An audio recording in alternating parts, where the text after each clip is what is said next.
오늘 예배 가운데 말씀 듣는 우리 성도님들 한 분 한 분마다 큰 은혜가 있기를 축복합니다. 아멘.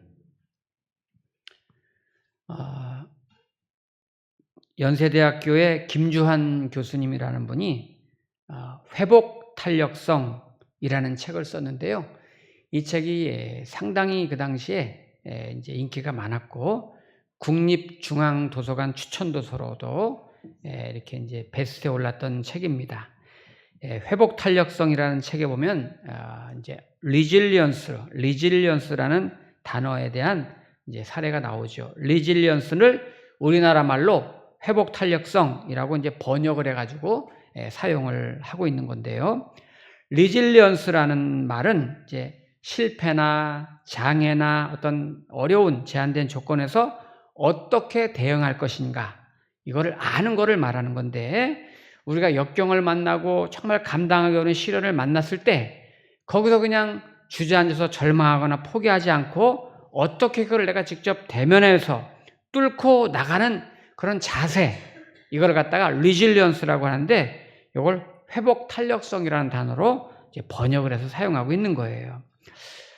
제가 이제 종종 이제 보고 있는 영상 중에 테드톡이라는 이제 영상이 있어요. 거기에는 세계적으로 유명한 강사들이 나와서 한 15분, 10분, 20분 요 정도 짧게 아주 강연들을 많이 하는데 아주 유익한 강연들이 많아요. 물론 이제 영어 강연인데 이제 번역해서 이렇게 제가 이제 듣죠. 근데 아주 좋은 내용들이 참 많더라고요.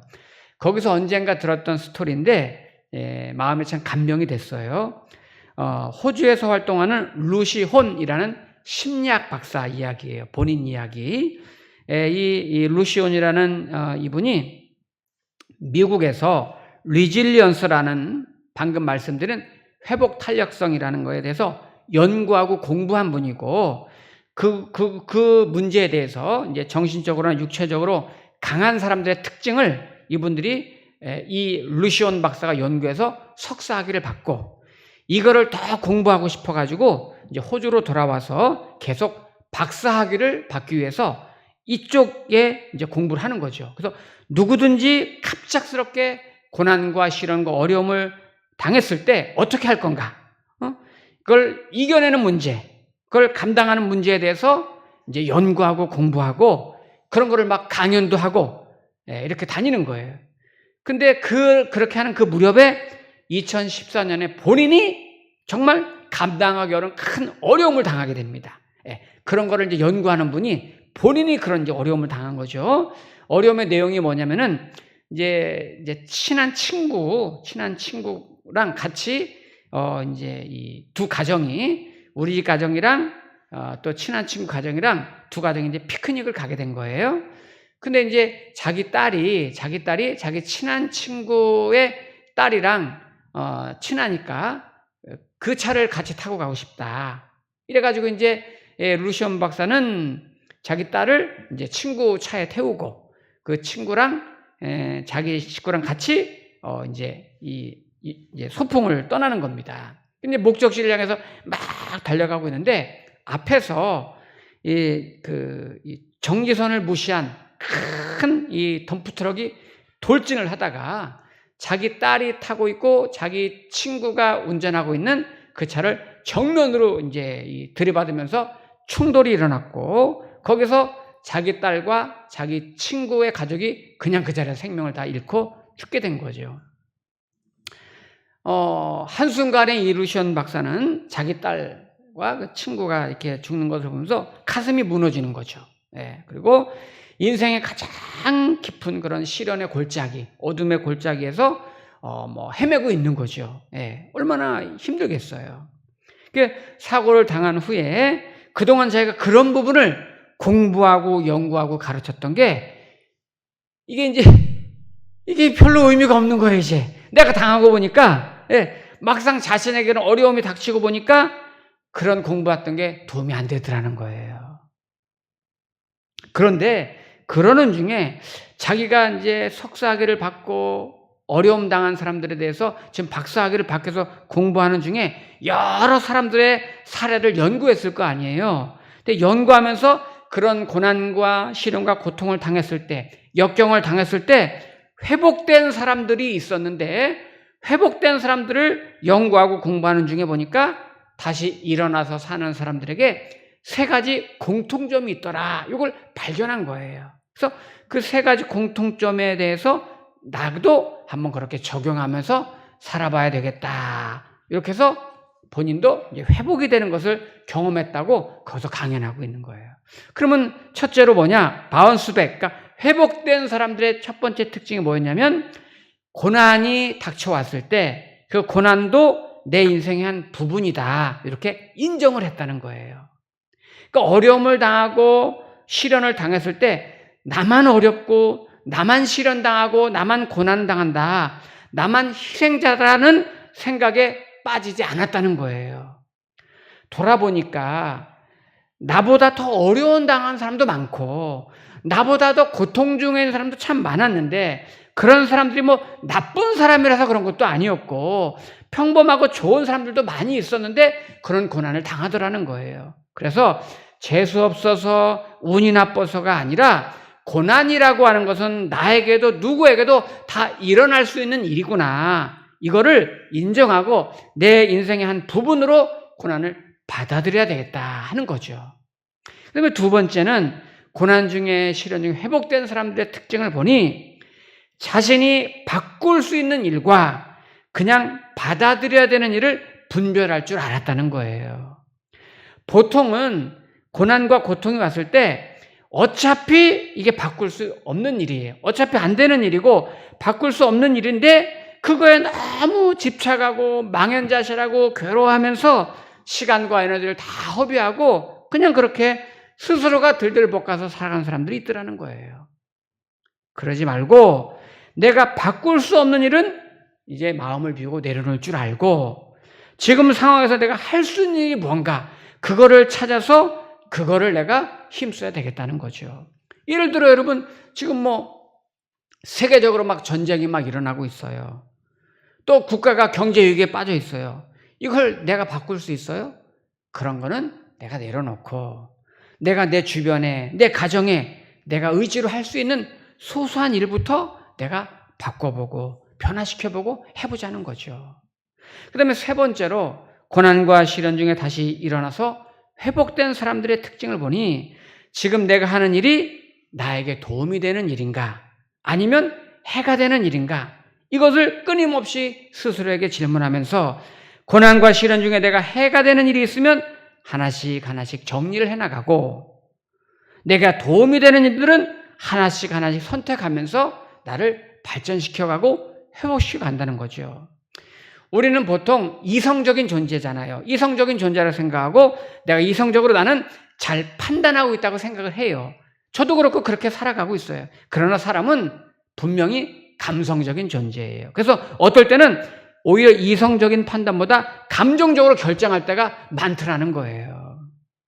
돌아보면 그게 아닌데.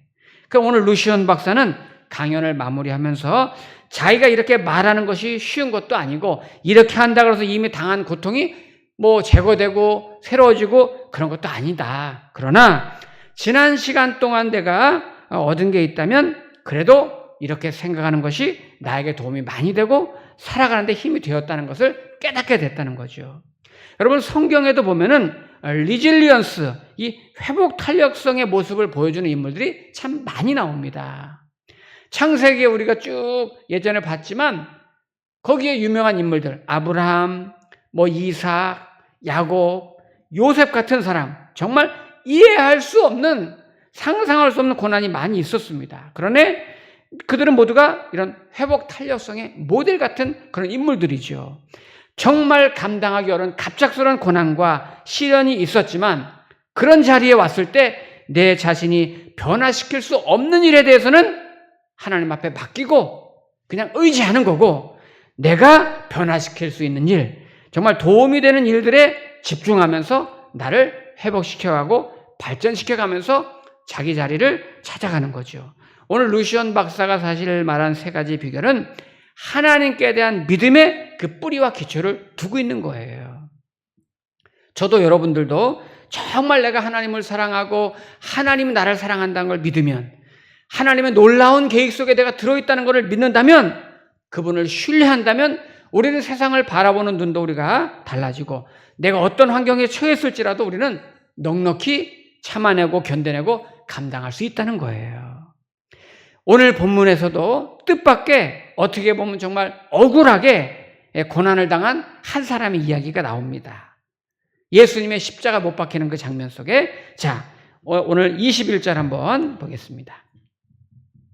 마침 알렉산더와 루포의 아버지인 구레네 사람 시몬이 시골로부터 와서 지나가는데 그들이 그를 억지로 같이 가게 하여 예수의 십자가를 지우고, 네, 예수님이 십자가를 지고 예수를 끌고 골고다라는 곳, 번역하면 해골의 곳에 이르러. 네, 자, 지금 여기 보니까 마침 알렉산더와 루포의 아버지 구레네 사람 시몬이, 네, 여기 이제 구레네 사람이라고 그랬잖아요. 구레네는 북아프리카에 있는 도시 이름이에요. 지금 지도를 이렇게 찾아보니까 리비아, 리비아, 현재 리비아인데, 그러면 흑인들이 사는 곳이란 말이에요. 그런데 이 사람의 이름은 시몬이에요. 시몬은 여러분 이 당시 유대식 이름입니다. 그렇다면 학자들이 추측하기에 이 사람은 아마 흩어져 살던 디아스포라, 원래 유대인이었는데 그 외국 땅에 살고 있는 거죠. 근데 절기가 되어서 아마 이 본 성전으로 예배를 드리러 오는 길일 것이다, 이렇게 추측을 한단 말이에요. 그런데 이 구레네 사람 시몬이 이제 6월절에 예루살렘에 방문했다가 예수님이 십자가를 지고 가는 그 골고다를 향해 가는 그 장면을 이제 목격하다가 얼떨결에 거기에 휘말려가지고 억지로 십자가를 지금 대신 지고 간 사람이 된 거예요. 이 구레네 사람 시몬이. 그럼 예수님이 지고 가던 십자가를 왜 이분이 대신 지고 가게 됐을까? 이 당시에 예수님은 이미 육신의 상태가 무너져 있었던 거죠. 예수님이 지신 그 십자가는 이제 가로목과 세로목이 있었는데, 이게 이제 합치면 한 140kg 정도 된다 그래요. 꽤 무겁지요. 예. 이 합치면, 그런데 이미 이제 이 세로목은 이미 골고다 언덕에다가 이제 세워놨어요. 한 3m 정도 되는 걸 세워놨고, 예수님은 가로목만 이렇게 지고서 가는데 그 거리가 한 800m 정도 되니까 얼마나 멀어요. 예. 거기를 이제 밤새도록 고문당하시고 채찍 맞으시고, 그리고 그 무거운 나무 십자가를 지고서 가다 보니까 자꾸 쓰러지고, 또 지쳐 쓰러지고 넘어지고, 이때 그 모습을 본 로마 군인들이 예수님의 행렬을 구경하던 사람 중에 시몬이 눈에 띄니까 너 이리 나와. 그래서 시몬에게 억지로 대신 십자가를 지고 가도록 한 거예요. 그런데 놀라운 거는 오늘 이 구레네 사람 시몬이 억지로 그 십자가를 지고 올라가고 있지만 아마 속으로 어떻게 생각했을까요? 에이, 재수없어. 괜히 여기 구경하다가 내가 그냥 이 십자가 졌네, 이럴 수도 있을 거예요. 그런데 놀랍게도 억지로 그렇게 십자가를 진 것으로 인하여 이 시몬의 집안 가문에는 놀라운 복음의 역사가 나타나고 명문가를 이루게 됐다는 거예요. 오늘 힌트가 거기 21절에 보시면 마침 알렉산더와 루포의 아버지인 구레네 사람 시몬이, 네, 자, 여기 시몬이 누군지 소개되고 있어요. 루포의 아버지인 구레네 사람 시몬. 루포의 아버지가 시몬이에요. 그러면 여기에 대해서 우리가 성경에 한 구절 한번 찾아보겠습니다. 자, 여기 마가복음에서 뒤로 좀 넘어가면 로마서 16장 한번 찾아볼게요. 여기 찾아보면 좋을 것 같아요. 로마서 16장.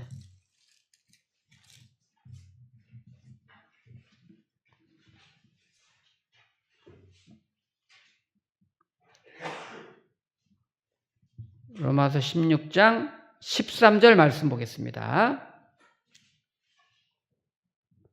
로마서 16장 13절 말씀. 여기 로마서 16장은 사도 바울이라는 위대한 종이 자신이 하나님의 나라를 위해서 함께 동역하고 헌신했던 사람 이름이 쭉 소개되는 거죠. 그 명단이 쭉 소개되고 있는 중에 13절 말씀 이렇게 되어 있죠. 주 안에서 택하심을 입은 루포 나왔죠. 루포와 그의 어머니에게 문안하라. 그의 어머니는 곧 내 어머니니라. 네. 자, 그러니까 예수님의 십자가를 대신 지고 갔던 시몬이라는 사람이 그 시몬의 아들인 루포와 그의 어머니가 여기 사도 바울에게 있어서는 너무나 소중했던 신실한 동역자였고, 바울은 루포의 어머니를 내 어머니다 이렇게 부를 정도로 초대교회에 너무나 친밀한 믿음의 가정이 된 거예요.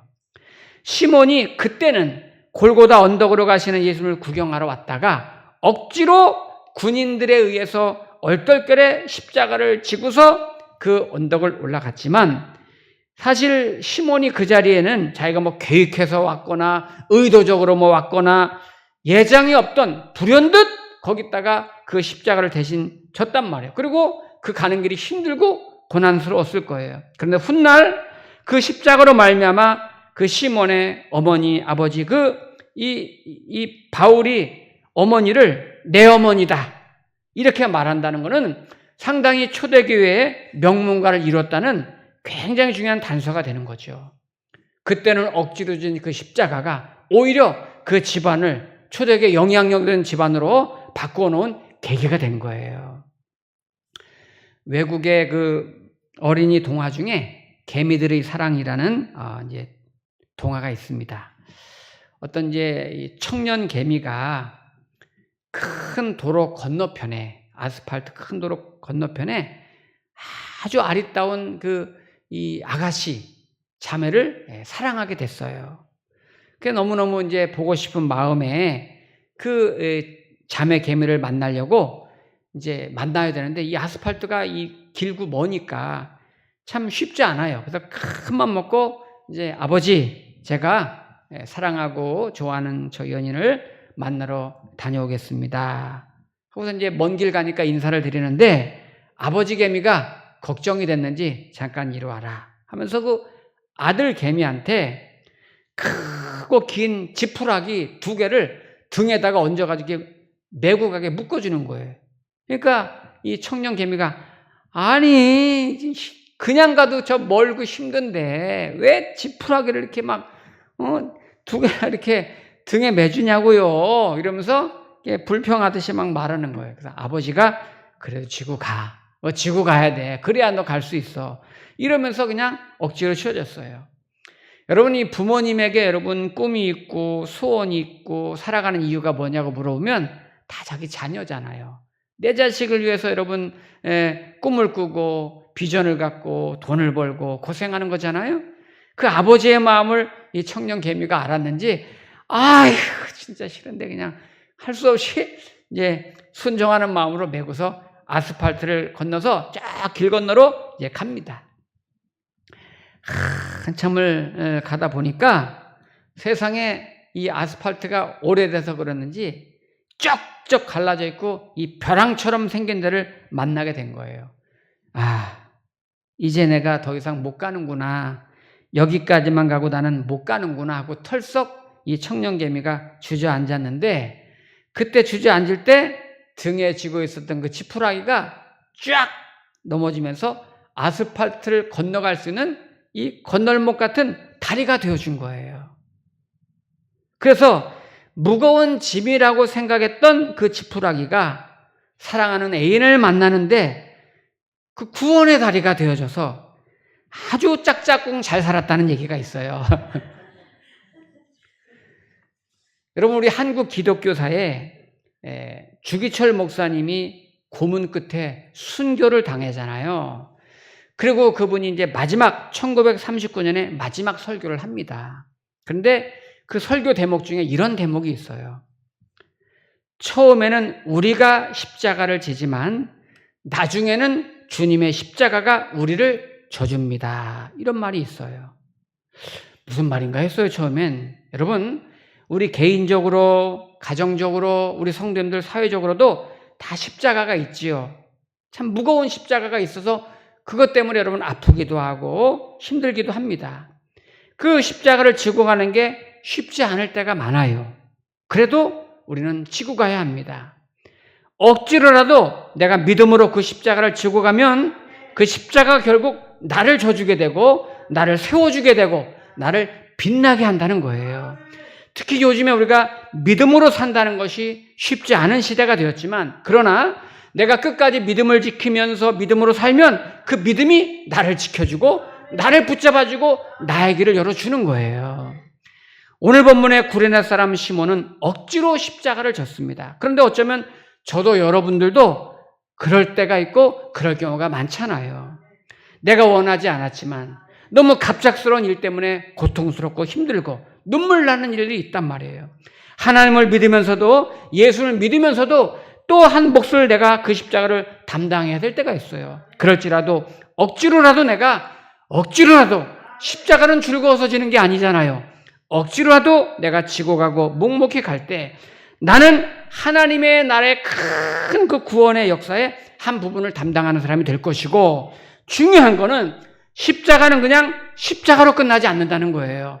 예수님의 그 십자가가 부활이 되고 영생을 우리에게 주었듯이, 시몬의 십자가가 자손의 명문가를 이루었듯이, 저와 여러분들도 반드시 내가 진 십자가는 하나님의 보상과 은혜와 축복이 있는 줄로 믿습니다. 그러므로 오늘 저와 여러분, 나에게 주은 십자가가 뭔가 생각해 보세요. 그러나 그 십자가를 내가 피하고 도망가고 내버리는 것이 아니라 그걸 억지로라도 진다면, 그것이 나를 아프게 하고 그것이 나를 힘들게 하고 그것이 나를 근심되게 할지라도, 그럼에도 불구하고 내가 억지로 그 십자가를 지고 갈 때, 그걸 받아들일 때, 인내하고 참아낼 때 주님은 결코 잊지 아니하시고 그 십자가를 통해서 우리에게 부활의 영광과 기쁨과 소망을 주시며, 저와 여러분들의 가정과 자녀와 그 십자가를 통해서 주시는 하나님의 큰 은혜를 누리게 하실 줄로 믿고 믿음으로 견디며 참아내며 잘 지고 갈 수 있기를 주의 이름으로 축복합니다. 아멘. 기도하겠습니다.